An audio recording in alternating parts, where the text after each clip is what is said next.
way! Climb up the walls and jump off the thing. And they would wear these gray leotards, and they would do all the action, and then we digitally removed them. So the only thing in the city like this digital are the legs. So I wanted it so we could be, people could touch it and they could throw things in the back of it, and it would feel sort of present.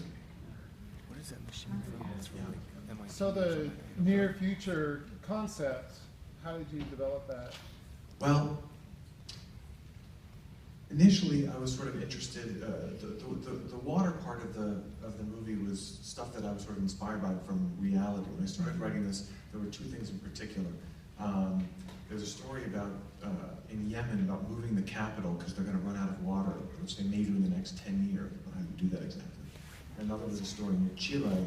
It was called the driest town in the world, and I was very drawn to these families that all decided to stay behind for different personal reasons. So I was trying to do a future that was maybe less fantastical and could be something that we actually sort of experience. But as I worked on it, it almost became more of an alternate reality. It's somewhere between a future and an alternate reality almost. Maybe just by the limitation of making the film, it's not a big budget movie or anything. So I don't know, something like that. Makes any sense? Yes. Where did you shoot the movie? We shot it in South Africa, very near the Namibian border. So it was about as remote a location as we could have made this thing. So just to give you an idea, from Cape Town, it was like a 7-hour drive to where we slept at night, and then it was another hour and 15 minutes every day in each direction. We sort of brought everything with us, like this traveling circus. And then of course we got there and everything broke. All the lights and all the things. So it was the most challenging way to make a movie, I think. I mean, certainly I've ever experienced, but everybody on the movie, I don't think had experienced anything quite like this. The opening shootout, the earnest shootout with the water bandits, was the first thing we shot, and the first day it was 115 degrees. The first 2 days were 115 degrees, and we really felt like maybe we won't be able to finish actually making this movie. It was really very, very challenging. Yeah? I just was curious about the title. Yeah, that was something that, at one point in the script there was somebody said it, and it was after Ernest died, there had been like a sheriff character, and he wanted to talk to Flem, and he said something like, I don't want to voice it for the young ones. And then it sort of stuck, and it was very much about Mary and Jerome specifically, but also in the early versions of it, the father, Michael Shannon, who plays the father, is a young guy, but I like the idea that everybody sort of, he was young when he had these kids, the children themselves are young. So it had something to do with like earshot about what kids are supposed to know and what they're not supposed to know, or sort of referred to by other people, not giving their own sort of identity or something.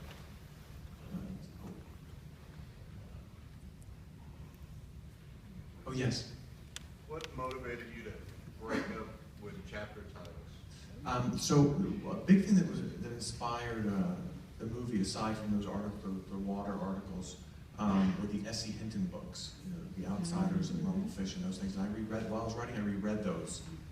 And they were books that I really loved when I was a kid, and I feel like, I probably love them even more now, or understood them better now, and I started thinking a lot about the way she wrote, the vernacular she used, the way the kids sort of spoke. And I thought, what would a science fiction story, that she would write, what would that sort of feel like?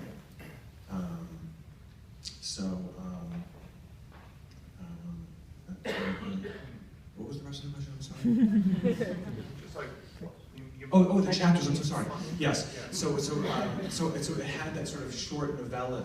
I like the idea of giving each of these characters their own sort of moment, and sort of marking it by as if it were an adaptation of a science fiction book that she sort of wrote. did you plan that, or did you put it in during editorial? No, that was planned. And then in editorial I played with, should it be acts, chapters, or parts, and then I sort of stuck with the chapters to keep it with the book. And at one point I sort of took them off. I thought, is this going to feel like too much of a thing? And then I kept it on, and I thought it actually propelled. I felt like when one ended, it kind of gave you a breath to move into the next thing. So it's something I felt like was also sort of dramatic, had its own dramatic thing to it.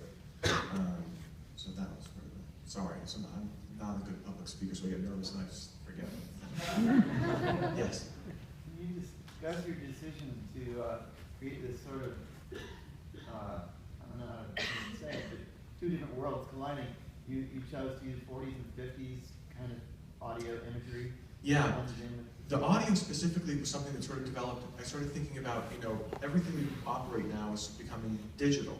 And inside of that digital technology, this idea of control and being able to, just shut it off. The airwaves were sort of one thing, and they didn't really belong to anybody. But this digital world that we live in seems to all be somewhat controlled. So we're talking, the movie uses an idea of you have a defiant state government that the federal government would sort of be able to enact sanctions against a state within our sort of own country. And part of that would be, shutting down the internet or our satellite television or all those sorts of things.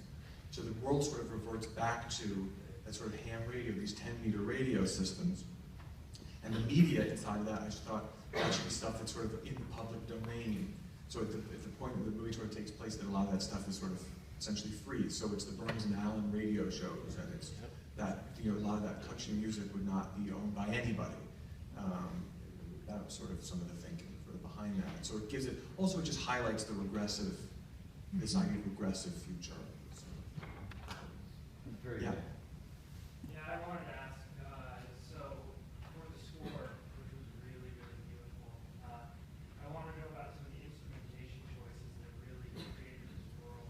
The instrumentation with this orchestra that was little. Yeah, I wish Nathan were here. Nathan Johnson, who scored the movie, is so gifted and so great. And he scored Looper, and he scores the movie, the movies for Ryan Johnson, his cousin, is a great director. Nathan and I talked a lot about wind in the movie and trying to bring that into, trying to sort of bring that sense into this. So there's the harmonica, and so a lot of those sounds sort of feel synthesized in the second part of the movie. Ernest Chappell wanted to keep very classical, and so it has a more, Ennio Morricone or sort of traditional, composer style score to it, and then it starts to move into more unusual sounds. But a lot of those sounds are harmonium. He found this sort of breath in the harmonium that he played up. Some of it's harmonica, played in a sort of drawn out, long sort of way. Some of it are electronic instruments,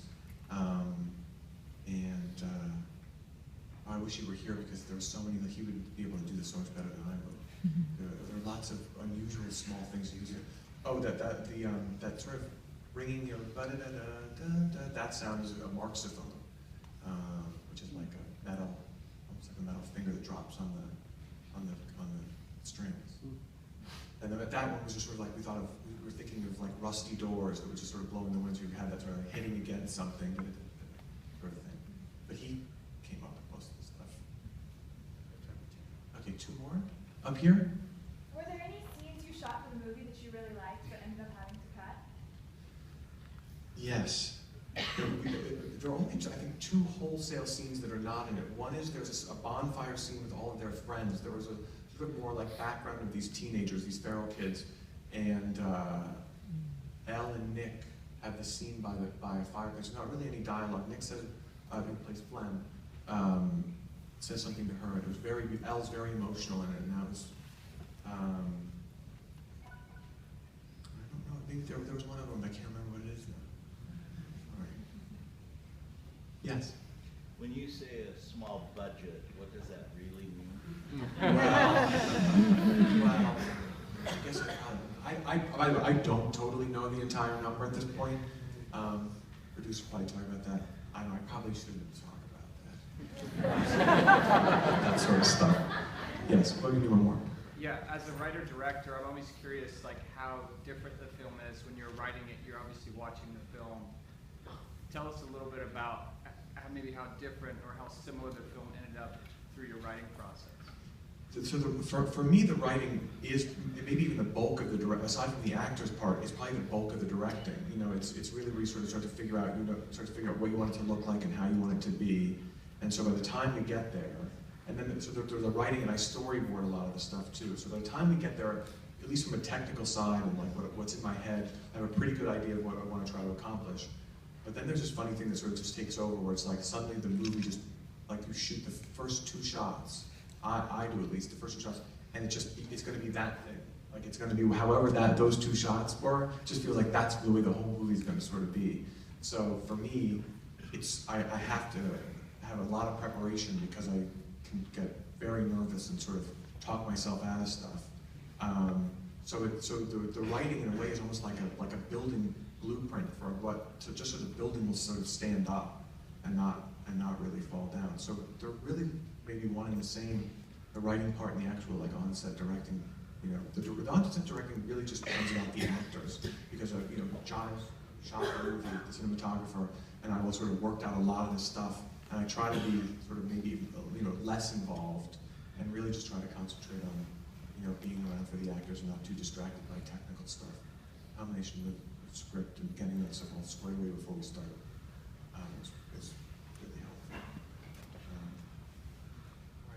Stop. Okay, thanks so much. I really appreciate